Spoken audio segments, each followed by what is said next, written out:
Everyone, welcome. Thank you so much for being here with us tonight at the concluding event of the 21st Annual Manus Guitar Seminar. Over the course of the week, we've had master classes, workshops, presentations, and it's just been really hard to believe that it's time to cap it all off. So I want to start off by thanking the directors, Michael Newman and Laura Oltman, for putting on such a wonderful seminar. As we all know, the theme throughout the week was guitar greats, past and present. So throughout the week, we've been paying tribute to the great Astor Piazzolla, Jorge Morel, Alberto Valdez Blaine, and Luisa Sanchez de Fuentes, as well as the great Frederick Hand. And to keep that theme going all the way through the end, today we have a guitar great present here with us today, Maestro Jaime Zenamon, phoning in from Curitiba, Brazil. So welcome. Thank you so much for being here with us tonight. Jaime is here with us to celebrate the release of a chamber music album that I put out in April that is called Zenamon, a chamber music collection. And this project was a 2-year-long project that exclusively highlights the chamber music that Jaime composed. And one of the most, I think, special things of the album, one of the more special things of the album was the people that got to play on it and that I had the pleasure of collaborating with. And the majority of them were Manus graduates.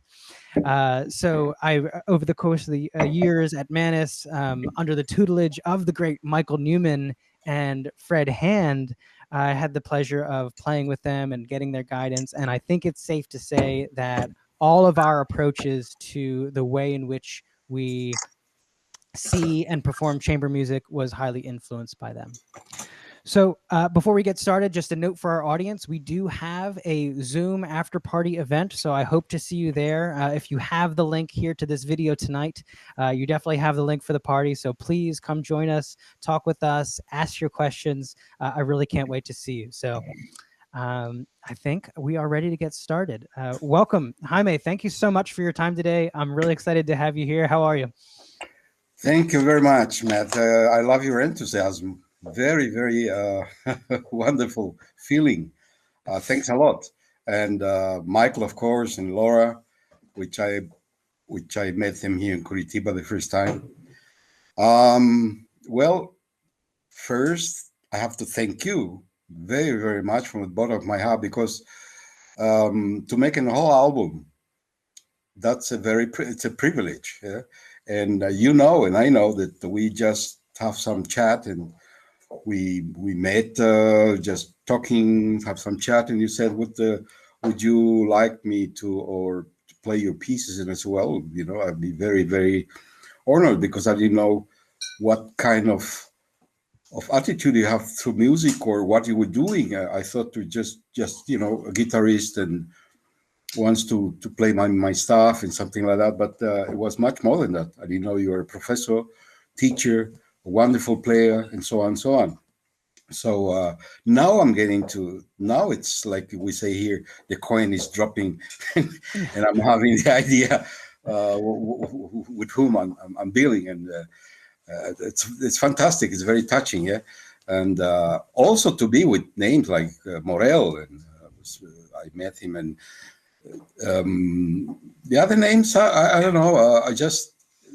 I mean, I heard from them when I even was a kid. I was just started. I don't know if Valdez is alive still. I don't know. I don't know about Morel is still alive, I think, right? No, he passed away. He passed away. So Yeah. I'm one of the last Mohicans. Probably I'm here. So, and I think it's a wonderful. It's a wonderful to keep this going on. This story of an instrument that we heritage from centuries ago. You see, and this is very, very important to keep going. Yeah, and to have this tradition, and to not only to make a revolution but evolution, because revolution is one thing. You know, you can throw a glass to someone or stone to some people and say we start the revolution, which is kind of easy, but to evolve is very difficult because you need to confrontation, a lot of confrontation, a lot of ideas, a lot of work, and said what I'm contributing, if I'm contributing to this fantastic guitar world or music, let's say. Nah?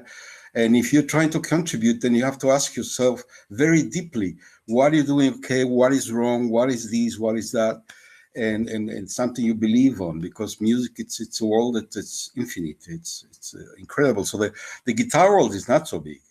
Hmm. We are fortunate because we don't have to travel against universes to find out a note or something like that. But it's wonderful. So I'm very very thankful. The first of all, okay. Well, thank you Thank so you. much for the Thank you. kind words. I really appreciate it, and I absolutely agree with everything you said, especially about evolution, revolution, Yes. and where the guitar fits in with all of that. And that's kind of where I was at when I had started this album, trying to find my own place with, what was going to come next for me. And do I do a solo record of standards and things like that, which I know there's some merit to, but I didn't feel like at the time I had a whole lot to give in that sense. So I wanted to do something a little bit more I don't know, a little bit more central to who I am and the people I work with, and your music has been a big part of that. Hmm. So, I know you had said we met by chatting a bunch, but really, you've been really gracious in helping me out and understanding your music and giving me WhatsApp recordings of the stories and such, which really helped to influence a lot of the direction and the interpretations. And the first piece that I reached out to you about was Reflexiones number 6 for Yes. guitar and cello. In cello, yeah. Yeah, and this piece ended up being, and I'll post this here for our viewers to see.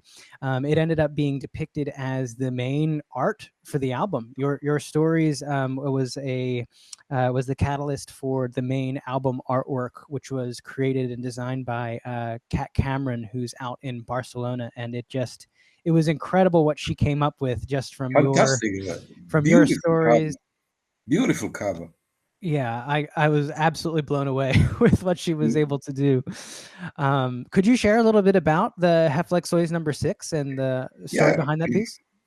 You see, there are pieces which are probably, I don't know, they're ready. They just need to be written. And that was one of the piece. And I had a flat in Berlin, Germany, but it's very very small. And I had this little kitchen and little shower cabin, which is bought it, and it's a very small apartment, just easy to walk around and nothing else to do unless study, give lessons, and write. And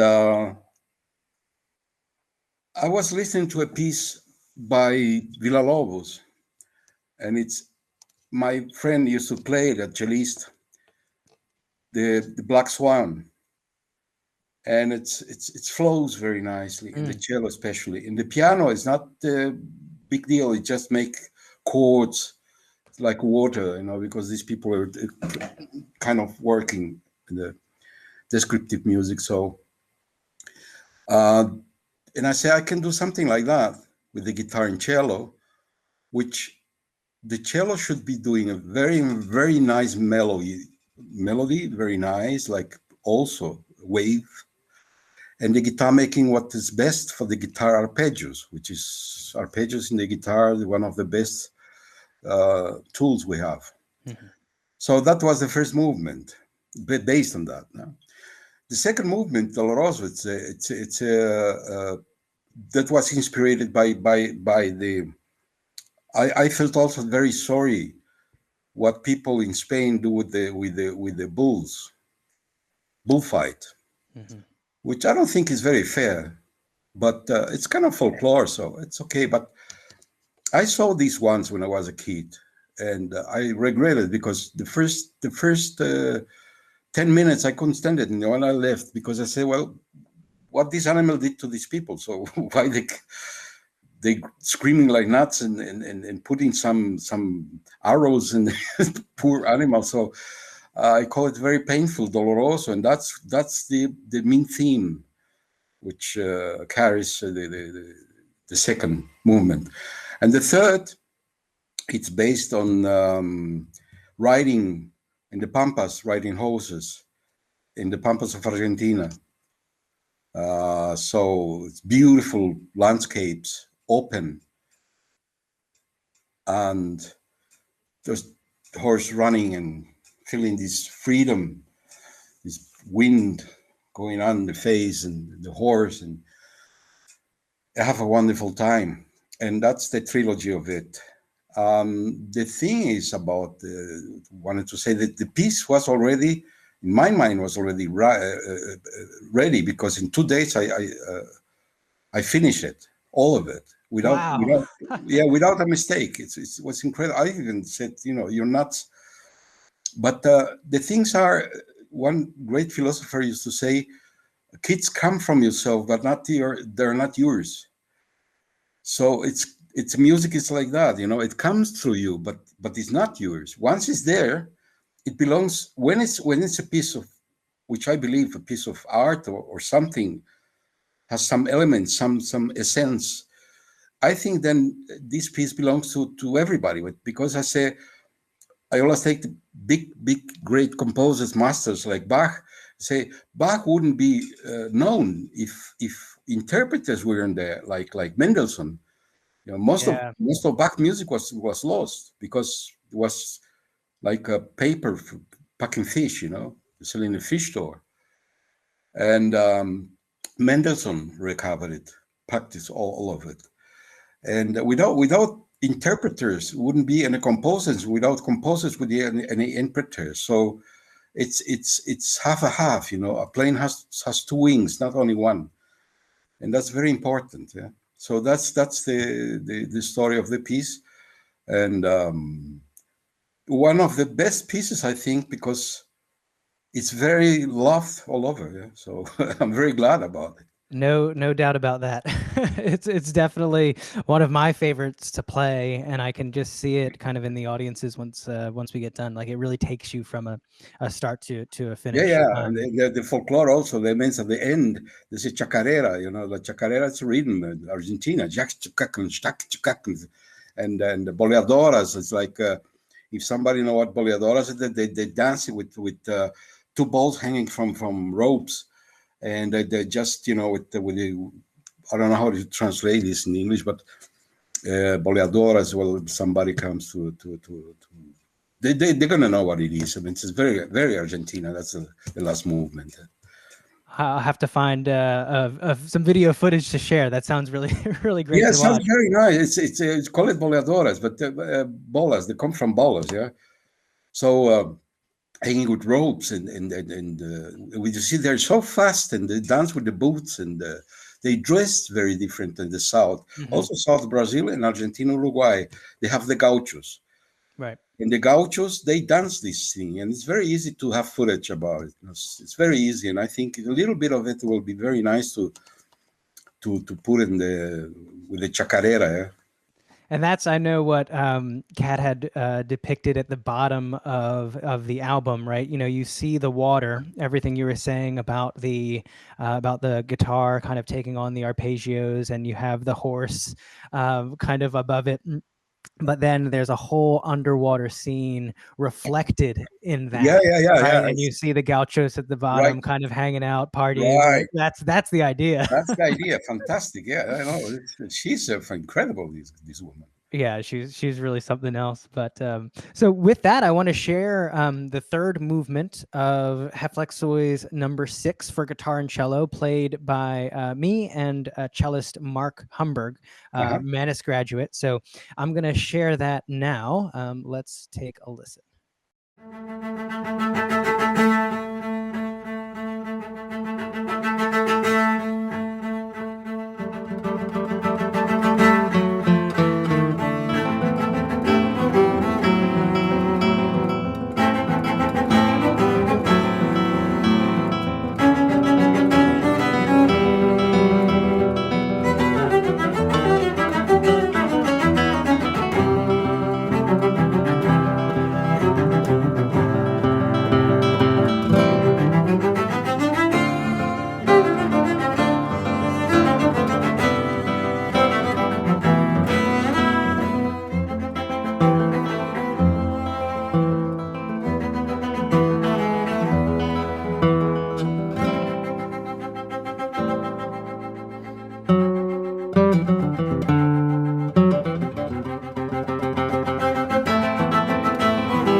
So yes, that was Reflexiones number 6, third movement, Vivissimo, with Mark Humburg on cello. Really, such a special and very exciting ending to such a wonderful piece. Yeah, yeah, So I, wonderful. so I can't thank you again. Thank you enough again for helping me out with just sharing your stories for that. But I did have a question because I know you mentioned that the Reflexiones is a whole series. Right, Yes. there's a whole series. Can you tell us a little bit about what's the idea behind the Reflexiones series? It started with thinking that a series of pieces which are combined with the guitar, not only the guitar with violin, guitar with flute, guitar with cello, guitar with everything you can imagine. Even I had a request, uh, a piece for that was the craziest thing. It happens to me. I don't know why, but they send me the most incredible, crazy works that somebody could write, and it's a challenge. It's like I had in Essen, Germany. I had a request to write a piece for 10 harps, 5 of them Celtic harps, Oh, and wow. the other traditional ones. Full finger orchestra, like I don't know how you say guitar orchestra, Hmm. but with mandolins, with drums, bass, electric guitar, percussion, and so on and so on. So there were like 120 people, and I wrote a piece, and that was Reflections number 10. Wow. Yeah, that's Yes, a lot. it's a lot. Yes, and that was the last reflection. I said, well, now I'm kind of stopping. But you see, I started before yesterday another Reflections number 11, with also by cello and guitar, Wow. trying to trying to beat myself a little bit. Hmm. If we are able to make it more interesting, but I don't know. I don't see. You see, we always sometimes think we know how we're going to start, but we never know how it's going to end. That's kind of composing. It's like Yeah. I did some little bit here, some powder here, some cream there, and some onions there, and it's like cooking something, and you don't know what's going to be happening. Yeah, And then you get done and you're still hungry, so you make more. yeah. Exactly. They say, well, what's perfect, but it could be better, and it's always could be better. Huh? Hmm. So if I end this piece, I don't know if I'm going to end it or not, but it's very interesting. It's going all right. I'll be very glad to send you, so take a look or so. Yes, please. It So would be that's my that. honor to say the least. Yeah, that's the only Reflections which doesn't have the instrument is Reflection 7, which I did for guitar. It's the only piece. Then Reflections that I say, well, one piece it's okay. So, but the rest is the combination of guitar and among others instruments. Yeah, I wanted to ask about that. Reflexiones number 7. Is there like a theme that still brings that one kind of in with the collection? Like what unifies 7 with the other chamber music pieces in that? Oh, it's a good question. I couldn't answer that because um, each one has its own character. Hmm. Maybe if I'm wrong or not, it's the way I start, the middle, and the end. It's kind of one piece in one movement with 3 movements, or something like. Because with flute, I have some Reflection number 2, Hmm. which nobody plays. Is not even published. And I have the 3, which is published with violin. The 4 is with piano. Wow. Yeah, and all they have this kind of similar 3 movement. It's like a sonata, but sometimes in ones or divided in 3. But it's trilogies. Yeah. Yeah, that piece I found really interesting to play because in many ways, you wrote it to have these three distinct sections, but the movements are written attacca, so you can go right into the next one. So Mhm. if you listen to it, Exactly. it seems like just one Yeah, work. exactly. Yeah. That's one kind of very old school composing. That's it's a moment like surprise, attack us. It's even the name says everything. Attack, So go Mhm. on. Yeah, Don't exactly. breathe. Don't breathe. Just go.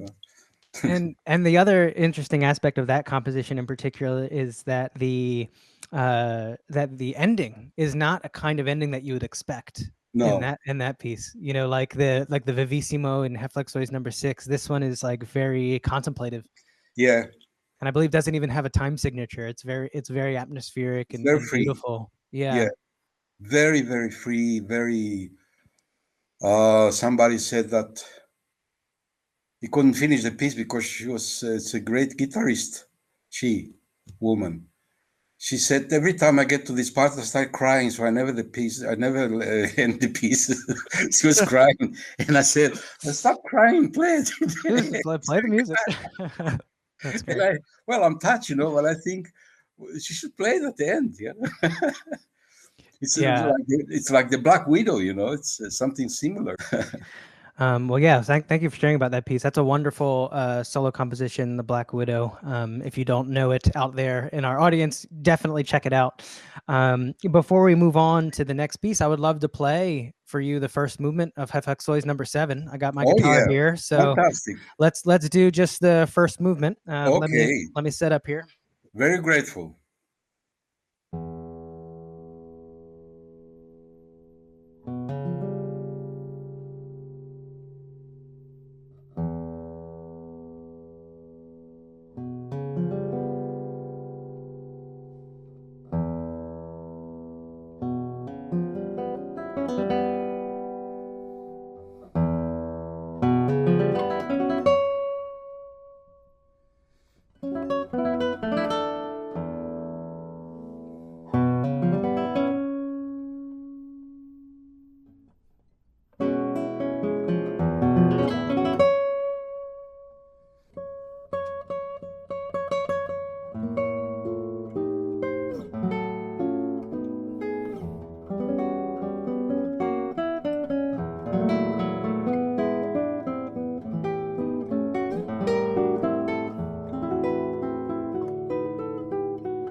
Thank you.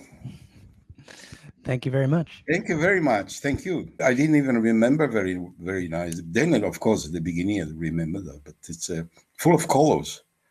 It's Yeah, very nice. it's Yeah. a really great piece. I love working with that opening. There's just like so much to Yeah. work with. But anyways, thank you again.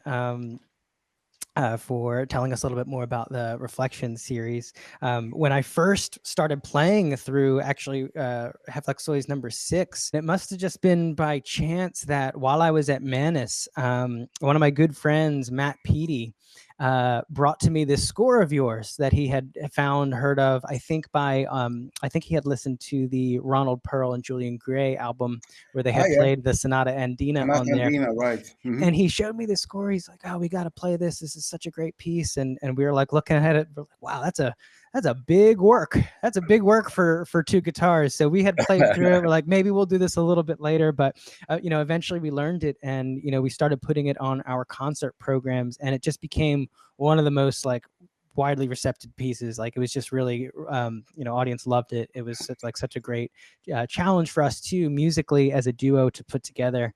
We started really incorporating that into our music. So this Sonata Andina, which would be Andean Sonata, when did you write that piece? Oh, it's not there. It's written. I don't remember. Maybe my wife remembers, but she knows everything about myself better than me. Eliane se sabe de que fue Sonata Andina. Ah. Yeah, I was in Berlin. I mean, maybe 30 years ago, something like that. Yeah. It's I had a duo at the time, and we recorded Ponce, Leo Brauer, and Francisco Mignone. Wow. Beautiful Ponce, the Mexicanos, studies, Preludios Mexicanos, I don't know, Mexico's pieces, beautiful pieces, very folkloric. I think they're a hit even. They're based on Mexican hits. But anyway, beautiful pieces. I would even recommend it to you to record it, to play with a duo. Absolutely.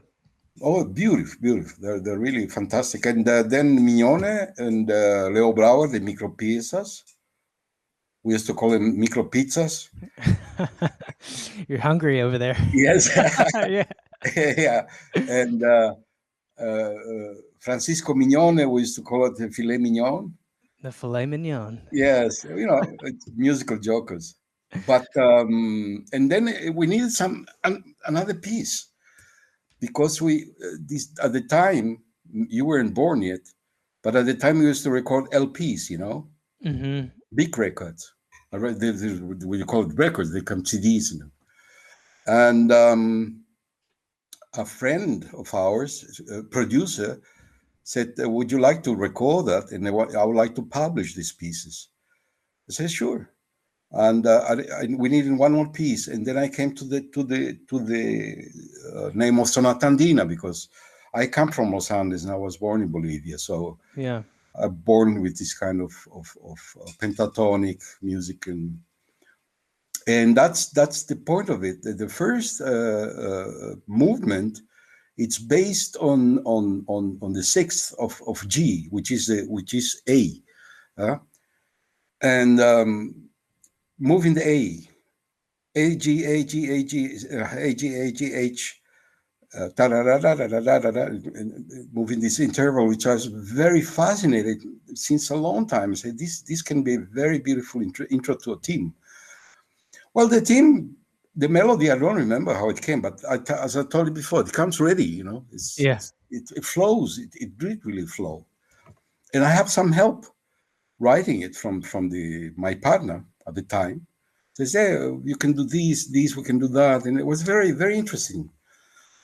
The second movement is based on the scale of Hiroshi. It's a Japanese scale, but also it's a pentatonic. It's a scale that they use the Incas. They use it kind of with the flute, Yeah. and it's chromatic kind of. It's very interesting. So it's very melancholic, and it's based on the Andes. And that's the main theme of Sonata Andina. And the third also, developed of the second movement, but much more 3/4 6/8, much more fluently and so on. That's basically that, and I think it's a wonderful piece. I'm very very glad about, very very glad. And when I told me, it's a big great duo recorded in USA, so Pearl and Gray, I didn't even know the name of. They say, well, fantastic, I was very happy and said, no, fantastic, they're fantastic, they were good, very nice, beautiful duo. And I say, and I was like shy. I said, well, I can thank them, and I don't know. I wrote them, I think, once to thank them, and that was. But that's the root of Sonata Andina. And again, three movement kind of sonata and things I liked because maybe I'm old fashioned, but I mean, in this way I can be old fashioned, but I use a lot of percussion, and this third movement, especially a lot of percussion, Yeah. which also is based on the percussion of the Andes and the flutes and so on. Because they didn't have harmony. They didn't have harmony until the Spanish came with the guitar, Hmm. but they didn't have it. They had melody, the flutes, and the percussion. That was it. And the harmony is very poor. It's extremely poor. It's almost G, A, it's like three chords, dominant, and tonic dominant, subdominant. That's about it, three of them. So it's not a big like Europe. Europe doesn't have fantastic rhythms and so, but they have a fantastic harmony. Most of Europe classical stuff in 3/4/4/4 valses, and I think that's about it until came, of course, the Russian school, which Hmm. evolution, not revolution, but evolution of the music at all. But until then, they had a fantastic harmony because they study a lot of harmony. Melody, of course, they have, but the rhythm, it's very extremely poor. I mean, when I went to Europe, they couldn't count. I mean, I was astonished. They couldn't count 5/5/4. In the school I was teaching in the university, they can't even now. If you give them a bossa or something breaked a little bit, they. I'm not talking about the Greek school. The Greek rhythm is fantastic. Or the Balkan, they have fantastic rhythms Yeah. there. But the Europeans, in North Europe, so they can't even now. I mean, if you take them in 3/4/4/4, they lost. They lost. They don't know where they're staying. It's very interesting, and that's what I use a lot of these elements in Sonata Andina, all together. Yeah, I love at the end, and even that kind of makes a lot of sense with what you were saying about like you highlighting the melody and the rhythm, and even tying that together with like harmonic exploration from the first movement you were playing Right, with that theme, and then it all culminates at the end with that really great percussion section, and then you right, bring back the melody with the harmonics at like really something great to kind of bring the movement to an end. yeah, It's interesting to see now how that makes sense coming full circle from yeah. all of like the harmonic choices that you make in the Yeah, and second the movement. chromatic descendant, the jazz, da da da da da da da Yeah. da da da. At the end, I use this very consciously. This cadence at the end, jazz that comes in with the octaves, Yeah. Oh yeah, I don't Matt know. and I There's, practiced that way too there's many a times. composer, the jazz composer, they used a lot of that, and I think pregnant very much. In pregnancy, a lot. I had this idea, yeah. Yeah. And I said, I'm going to use a little bit of that too. So put a little bit of salt. It's it. Exactly. You got to save some salt for the end. Yeah, right.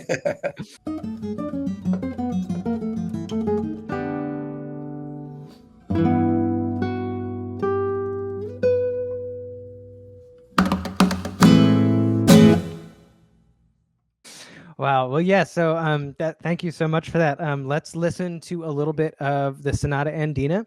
So, Yes. I'm going to share a video now that was actually we got permission from a wonderful organization called the Discovery Orchestra, Hmm. founded in 1987, and this is a group out in New Jersey that is dedicated to helping people listen to classical music. Uh-huh. And Matt and I last year we recorded a virtual gala for the Discovery Orchestra, and the main theme of the event was actually listening to and understanding percussion and I guess percussive elements of the music of Astor Piazzolla. So Ah, we yeah. listened to the Tango Suite for two guitars, and we talked about the rhythm and the harmony and the harmonics and things like this. It was a really, really wonderful event. And to close, we recorded as an encore the first movement of the Sonata Andina, which we thought was a Oh, nice fit. that's nice. Yeah. So let me share this video with everybody now.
That was the first movement of the Sonata Andina, featuring Matthew Pidi on guitar. Together, we are the Riverside Guitar Duo. And thank you again to the Discovery Orchestra for letting us share that video. What's interesting, as I was saying, I worked with Mark on the Reflexiones #6. I'm working with Matt Pidi, and all working through the background through this is our fearless leader Michael Newman, coaching us on chamber music and coaching us on interpretation and playing together and kind of making the music sound unified. Yeah. So you mentioned you met Michael in Curitiba. Was he visiting Yes. you? Yes. I didn't know. Somebody told me that there's a duo from New York, and Mike and Laurie, they were married and so on. And so I went to the concert first. I didn't met him. I went to the concert. I was very impressed. very impressed. Yeah. And after the concert, we went to have some fun, some drinks. And then we start talking a lot, and then we say, "Yeah, sure." We knew each other because I had some friends in together in New York. I say, "Sure, yeah, I know them, and I know this one, Barueco, of course. Um, some of the people, we knew each other, and well, we started, and then I went to the school, to the University of Fine Arts here in Curitiba. They were teaching there, so I used to watch, listen, and learn to his lessons, and it was very incredible, very nice because it's always, you see, always we learn until we die. I mean, it's music, Yeah. and every idea was very nice, very good, very clear. I remember that, and the concert was, I was very impressed. Yes, and we stayed since then very good friends. Even we saw, I think we didn't see each other anymore since then. But it's like, some connections, they are even 20 years later. It's like, okay, we're still together. We don't have to say anything. We don't have It's to. like you just saw each other. You're like, Yeah, oh, right, hey. right. Yeah, something like that. Yeah. So I'm very happy they're there. Yeah, that's very special. If there's anybody to have that kind of connection with, it's Yeah, I Michael and think so. Laura, you It's know? very simpatico, very, very nice, very mellow, wonderful people. Laura, very nice. Yeah, absolutely. And that, I was going to say that's very interesting to hear that you were kind of taken aback by the teaching that you saw him do and work with the students and Yeah, stuff yeah, like I that, was. because Yeah, that's yeah, my story. yeah, yeah. I listen all the time and learn a lot, of course. And one of the things that that I was saying that kind of brings this whole thing together is the man of students and the graduates that played on this record, and the next piece that I want to share and that I want to talk about is the Berlin Trio. Ah, And I had the pleasure of playing this with Phil Goldenberg and Hannah Murphy, Manus graduates, wonderful guitarists in New York City, and we absolutely loved putting this together. It was such a fun piece to oh yeah, play, and you had told me a lot of really interesting things about this piece, both compositionally and also how the Rio part of the trio yes, fits in. Could you share a little bit about that? yeah, sure. It's very, very funny because uh, I had some requests from trios, but they always wanted. I don't know. There is something about guitarists that I don't really agree sometimes Mhm. because they want terrible, difficult stuff. And I said, well, if I write things for somebody, specifically for this person, let's say a totally virtuoso, then okay, it maybe could work, if this person plays it. Otherwise, it's okay. I could do it even for myself, or somebody will see it. I did also. I mean, Reflexiones 7 is one of the pieces I wrote for myself. Even I Mhm. don't know if there's a name there. I don't know, but it's for myself, and it's not easy. I mean, you played it very well, but it's not easy. It's not easy. I mean, all my stuff there is not so easy. But this trio, the three kids, um, um, from a Japanese woman, and they had a trio. And they said, "Would you like to write something for them?" I said, "Well, I'll do something." And they were very good, but I tried to make it easier, and that was in Berlin.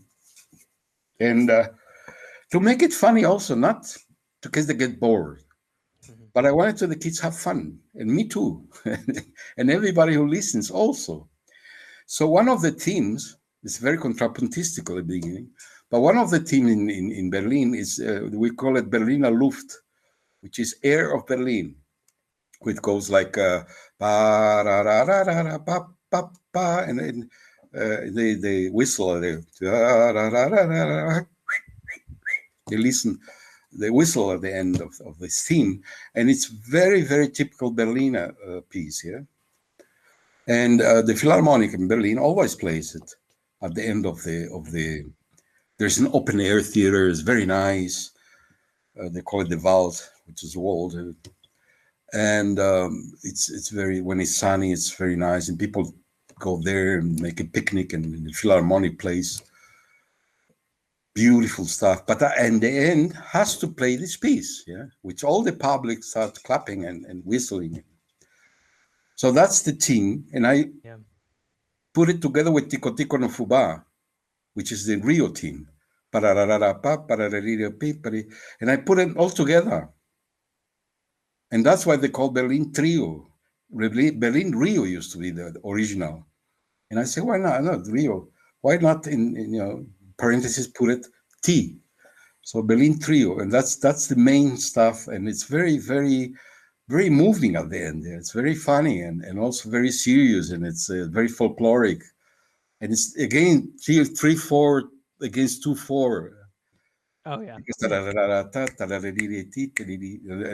Berlin is ta ta ta ta ta ta 1 2 3 4 1, and that's the main stuff, and it's not so difficult. And I would advise, and I think you made a beautiful job playing it, and I think we can listen to it.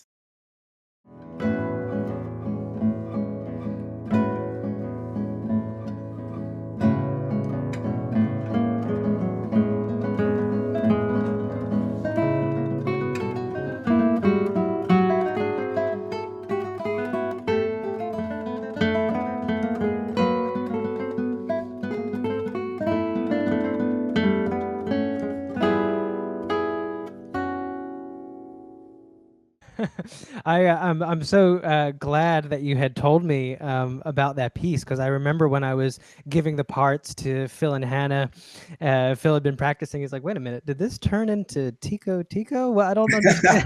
So without the context, we were a little confused, but we made it work. So we're gonna listen to a little bit of the prelude now for that for that piece, and then we can and then we'll chat some more.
And that was the prelude of the Berlin Trio, and it really is a really wonderful piece. So you should see how it develops. Check out the album. Check out the rest of that piece.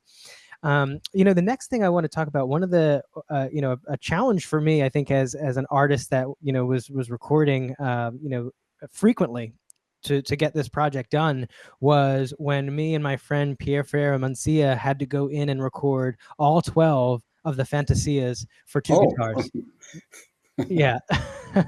To switch it up to that, and it's like we had been practicing these in sets, but to sit down and get all 12, I think that ends up being some 23, 22 minutes of music, something like It's a that. lot, In yeah. total. My God. It's a lot, but we had such a fun time putting these together. Um, Now on the score it says for 2 guitars, but you mentioned that this is a piece that gets played in a lot of different contexts. Is that right? Yes, the friend of mine, Matthias, which was the mentor or the inspirator of me writing Reflexiones No. Hmm.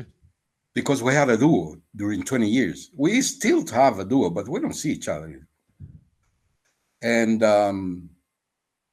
so he said to me, "Do you have something interesting for more stuff for cello and guitar?" I said, "Sure, I'm going to write another piece for us," which I wrote.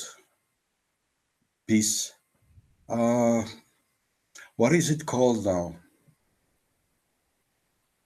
Ah, yeah, Chili con Tango. Oh, right. Yeah. Okay. I think I've Yeah, only heard that for guitar because and yes, because we did. I like to cook very well, yeah. very well. I don't know, but I like to cook very much. And one of my favorite dishes is chili con carne. And we had a presentation in a concert once in a house of a friend, a huge house, huge apartment. And we did a live concert there, cello and guitar. And I cooked at the time chili con carne. And I said, well, we need an accompaniment also, so I'm going to write a piece chili con tango. There you go. Yeah, and I'll send you the piece, okay? I don't know if you have it, but I'll be very glad to send you. It's a wonderful piece for cello guitar. But anyway, it's a part of that, and the Fantasias. And I said, well, I can transcribe the Fantasias because I think there's wonderful colors we can do with cello guitar. Hmm. And I did like 5 or 6 Fantasias for cello and guitar, transcribed them. Right. And it sounds wonderful, like Sueño, for instance, with cello. It's very wonderful, and I think another the other one, Campanario, like it's with this bells, which were the Preludio is very nice. They're very very wonderful stuff. I can send you two, okay? So I have already transcribed, and it's ready. You don't have you just take it and take a look of it.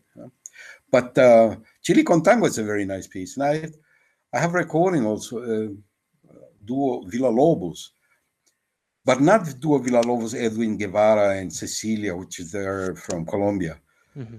We had another duo Villa Lobos in Germany, very good, Oh, and wow.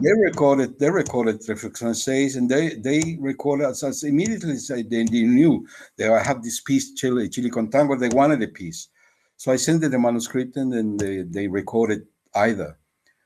And I don't think I didn't recorded the mandolin guitar, and they did transcription for I don't know for what else. But it's a very interesting, funny because it's also a marriage. Everybody's getting drunk there in the party and dancing, and suddenly you listen this the Marcha Nupcial from Mendelssohn coming on. There you go. And yeah, it's a couple. Yeah, there's a couple who's getting married, and then they have the party, and then with chili con carne. Yeah. So that's the story. It's very, very. You'll love it. It's very nice and very powerful. Either I think it's if you played it, maybe it's gonna make a lot of success because nobody knows this piece. I mean, very few people I played it, and since Villa Lobos because they had a party two score and they didn't give to anybody. Got it. And I think very few duos know about it. I don't know, but I'll send you some stuff. Well, That's thank but you. Yeah. that's the Fantasias. Fantasias, of course, is it's another stuff which I think very very short to make it briefly.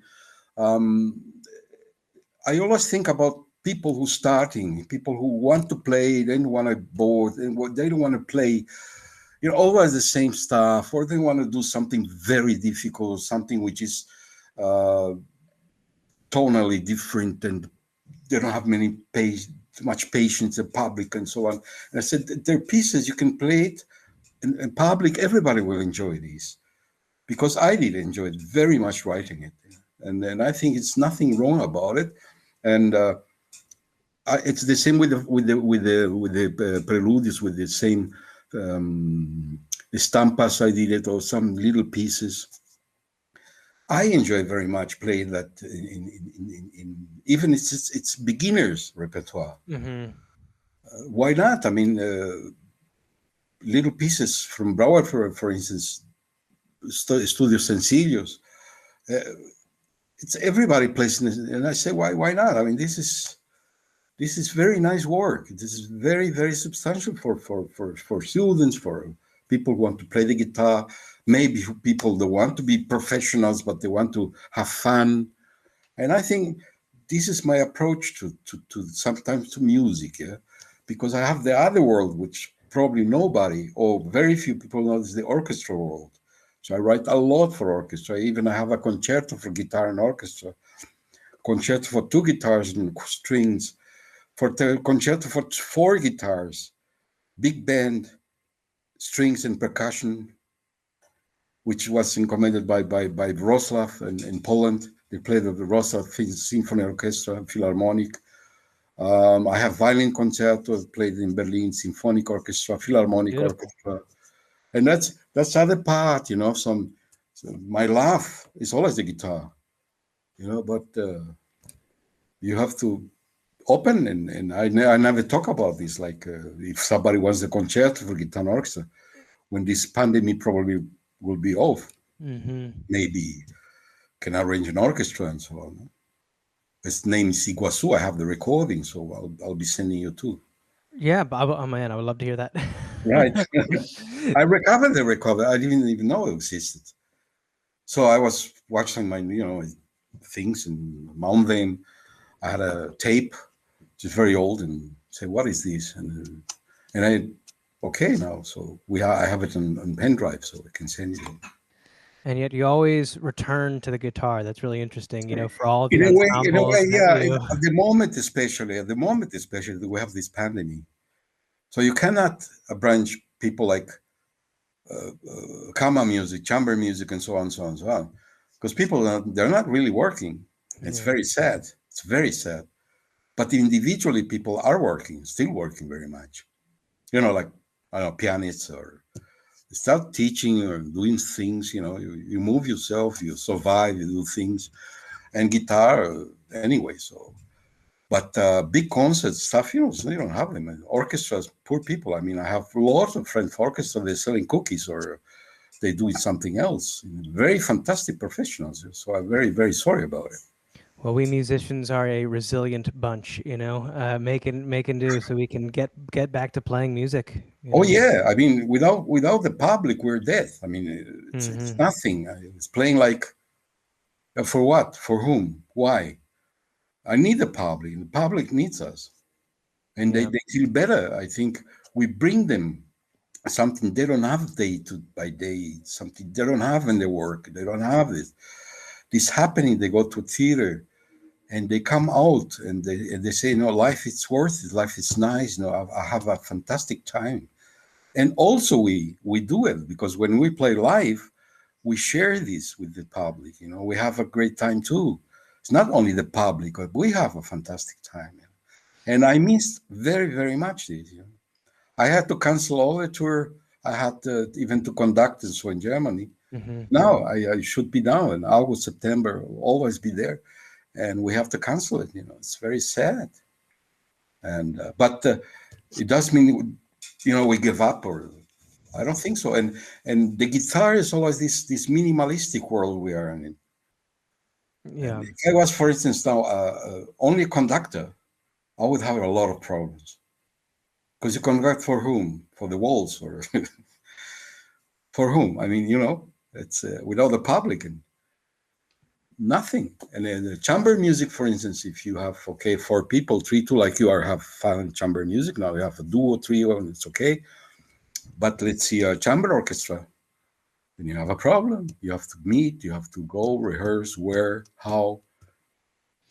Yeah, that So was an interesting challenge for me in this record too, because I had done the majority of the recordings yeah, even before you have before masks. the yeah, exactly. I had done the majority of the recordings before we went into quarantine, and then I had done a few at the very end of the year, but I had saved the guitar quartet for last. So I was like, oh man, the one piece where I have the most amount of people. So it was definitely a challenge to get all of that Yeah, together. and Um, playing with masks, I don't know. It's funny. It's like we're hiding ourselves or something like it was a challenge, I think, just like the visual, because you look down and you see something that you don't usually see. That was my biggest challenge with performing on it, and breathing too a little bit, but we made it work, which was good. And that. Yeah, uh, maybe luck the only positive stuff, maybe, is that I wouldn't get so nervous. Yeah, exactly. It's like, okay, I'm gonna smile or do something like that. Nobody's gonna notice, and Yeah, no one knows that I'm really nervous recording these pieces for the album. yeah, um, But yeah, so Pierre and I, we recorded these 12 Fantasias, and yes, they were really wonderful. Let's listen to two of them now. We're gonna listen to the Regresso and uh-huh, the Sueño, the classic yeah, Sueño. So classic one, yeah, yeah, yeah, let's take a fantastic. listen.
Okay, so those were two of the Fantasias, the Yes, Regresso and the Sueño, yes. played by me and Pierre Ferreyra-Mansilla, another wonderful Manus graduate and fantastic musician.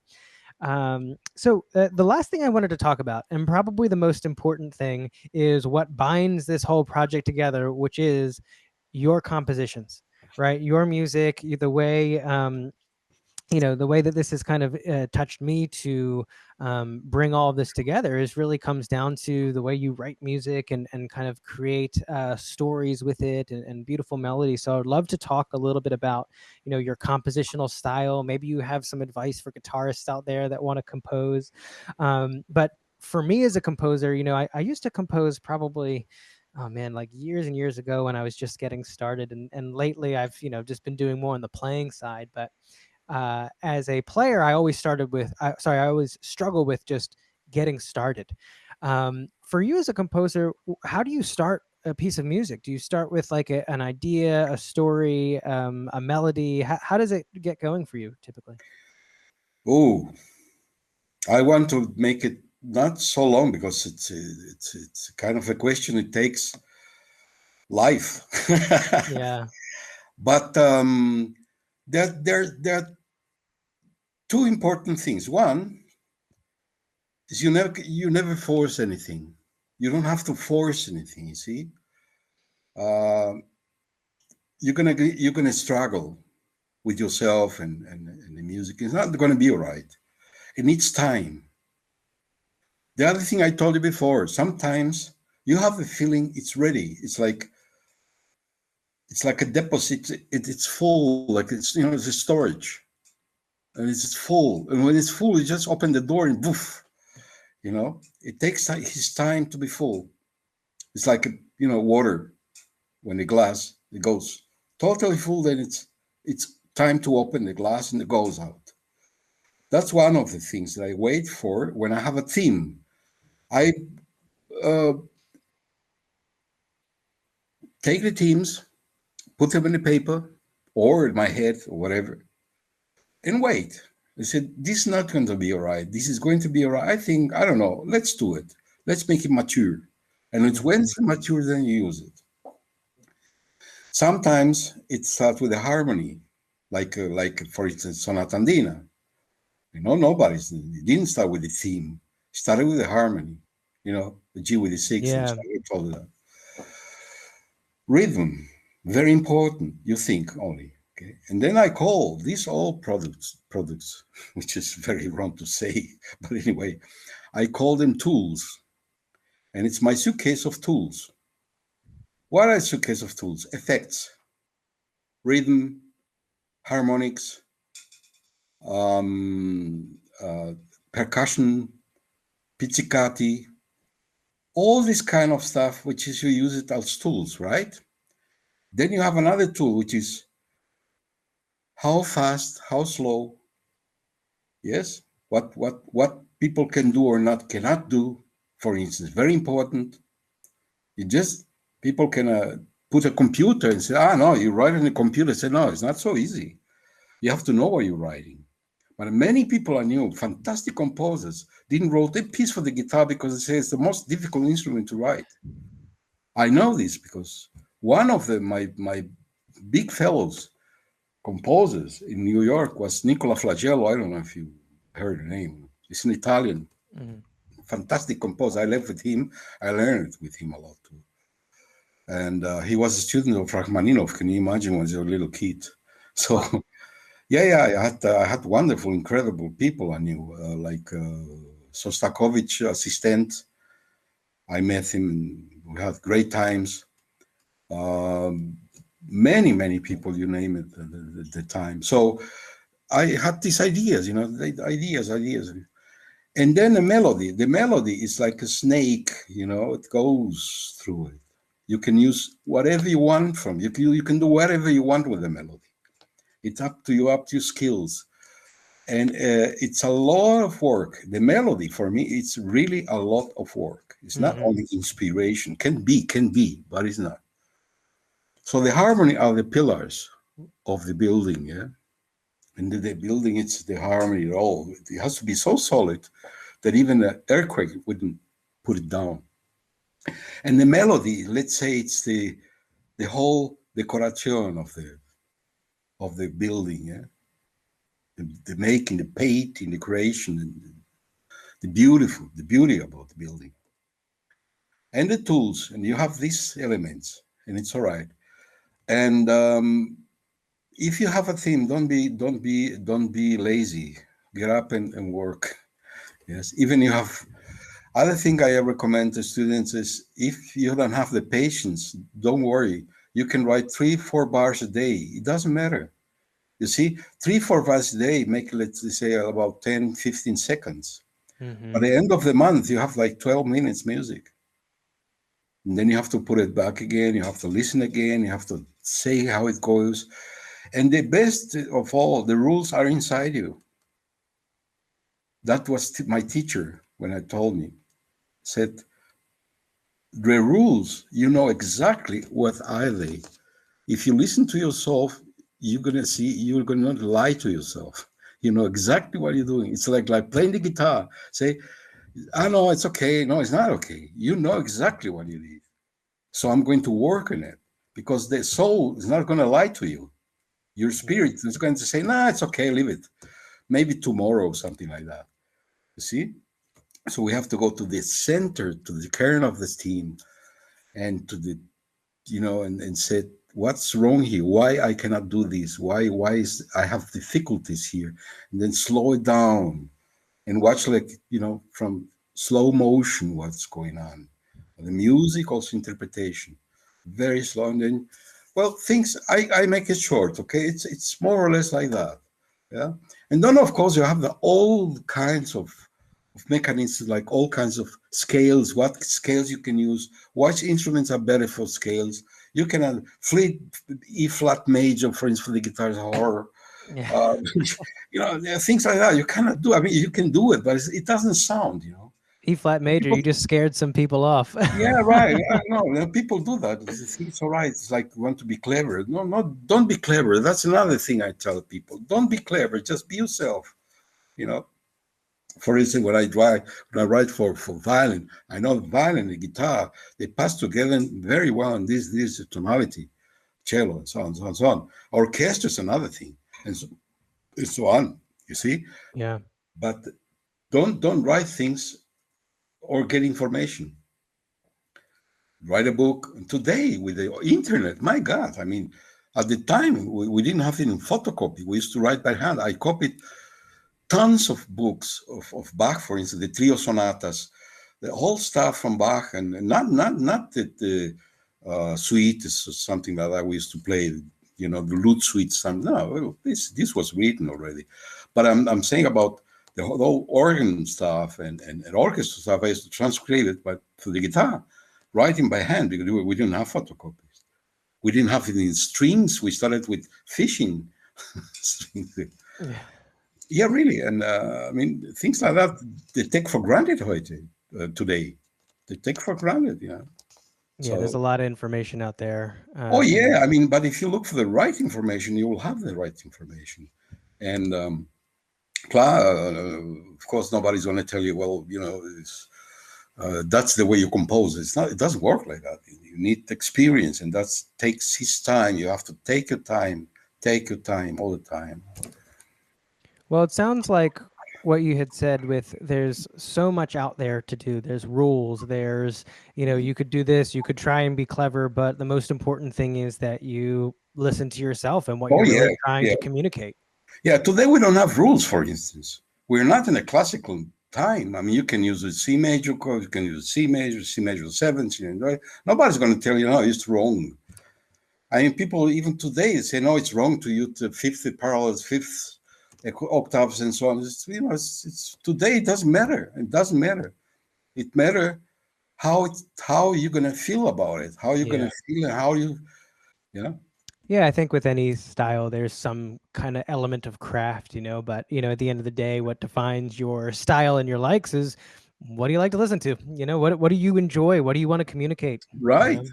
And what's interesting was what you were saying about the guitar and people wanting to compose for that is that they don't, because it's an intimidating instrument to write music for. It's not like if they write it, not every guitar is going to pick it up and be even No, able to no, play no, it. no, no. When you compose for the guitar, do you use the guitar? Do you use the piano? Do you like how do Not you at go the about that? moment. I used to use it a lot. At the moment, no. I use more my brain. But I used to today. I used the guitar. I was writing this Reflections 11, and I couldn't figure out something, and I had it in the head, and I said, no, this cannot work like this. This cannot.